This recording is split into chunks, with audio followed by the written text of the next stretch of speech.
Imagine you're sitting on your bed, browsing through social media, when you come across a negative comment or message. Maybe you've been left feeling down for the rest of the day, or unable to fall asleep thinking about the hurtful words that were said. Findings have suggested that around 20 to 40% of adolescents experience online harassment. However, these facts are not surprising, seeing as nowadays younger and younger children are gaining access to social media, with 95% of adolescents having access to a smartphone in the United States. Higher social media usage has been shown to correlate to higher rates of online harassment. In addition, there is no denying that much of the burden of keeping adolescents safe from online harassment has fallen into the hands of parents. However, how much of this responsibility belongs to the social media platforms themselves? This brings up the question of which restrictions employed by parents and social media platforms are the most effective at reducing online harassment. However, before looking at the different restrictions by social media platforms and parents, I will first explain the goal of restriction and why it is necessary by looking at the routine activities theory.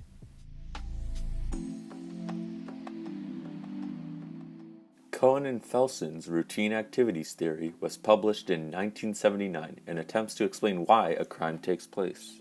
It states that a crime occurs when a suitable target, a motivated offender, and a lack of capable guardian converge in the same space and time. However, adapting this to the idea of online harassment has two apparent issues that need to be addressed. Firstly, since most adolescents are harassed by other adolescents, is using a theory of crime really appropriate? It hardly seems fair to classify these children as criminals. Secondly, this theory is from all the way back in 1979, a time before the rise of social media. So can this theory still be applied to the modern age? Well, thinking of this theory in the modern age reveals how social media has transformed the idea of space and time, with a nasty message being able to be sent anywhere in the world and be viewed anytime in the future.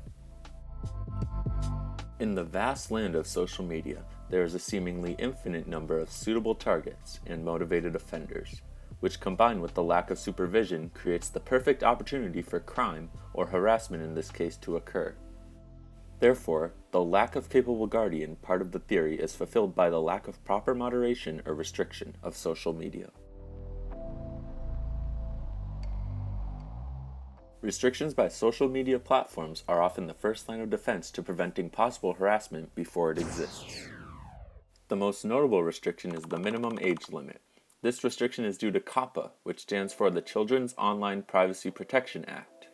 In short, COPPA prevents companies from collecting data of children under 13.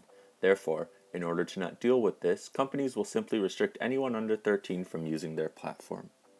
However, the cunning adolescents have discovered a loophole to use social media as they please, and it's called lying.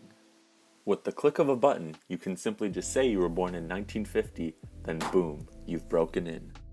In reality, many parents will help their children gain access, and companies just claim to have no knowledge of this activity because these children aren't supposed to be there in the first place.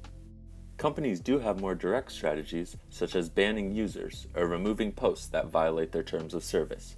However, the criteria for harmful language can vary from platform to platform, leaving opportunities for harassment to still occur. Ultimately, company restrictions often fail to prevent online harassment, which leaves parents with the majority of the burden to protect their children. Parental methods to reduce online harassment can be broken into two main categories: restriction and monitoring. Restriction refers to the more passive methods such as screen time limits, restrictions of certain platforms or apps, or restrictions of certain locations such as the bedroom. On the other hand, monitoring refers to the more active methods such as adolescents disclosing who they are talking to and which platforms they are using to their parents. While parents and adolescents may be quick to take the easy route, studies have shown that the effects of active monitoring on harassment rates were 26 times greater than restriction. While restriction can cause adolescents to partake in less risky activities online, they will still look for opportunities to use social media when they're not supposed to, just when their parents aren't looking. On the other hand, monitoring can lead to stronger emotional bonds with parents. However, it's important to note that the effectiveness of monitoring depends upon the quality of how the parents enforce it. For example, you're much more likely to listen to your parents if they're communicating with respect, as opposed to being controlling and mean. Well, you may ask, if monitoring has been shown to work better, then why isn't everyone using it? That's a good question. In reality, many parents don't have the time or knowledge of social media to commit to the more active engagement with monitoring social media use. Also, would you really want to disclose what you spend your whole day doing on your phone with your parents? Take a second and come up with a few strategies you could do to reduce the amount of harassment you face. Alright, time's up. When adolescents were asked what strategies there are to avoid harassment, most of them responded with passive actions such as blocking or avoiding harmful messages and protecting personal information. A similarity can be drawn with the company and parental restrictions we've discussed so far. For example, a minimum age limit and parental restrictions are more passive methods, while banning users who breach terms of service and parental monitoring are more active. Active strategies have been shown to be more effective at reducing harassment. However, parents' lack of time or knowledge of social media lead them to elect the more passive methods instead, which explains how they often fail to prevent or reduce online harassment. Time for a short recap. We first looked at the routine activities theory and how the internet has only made it easier for harassment to occur due to the lack of proper guardians and space and time becoming irrelevant in an online setting.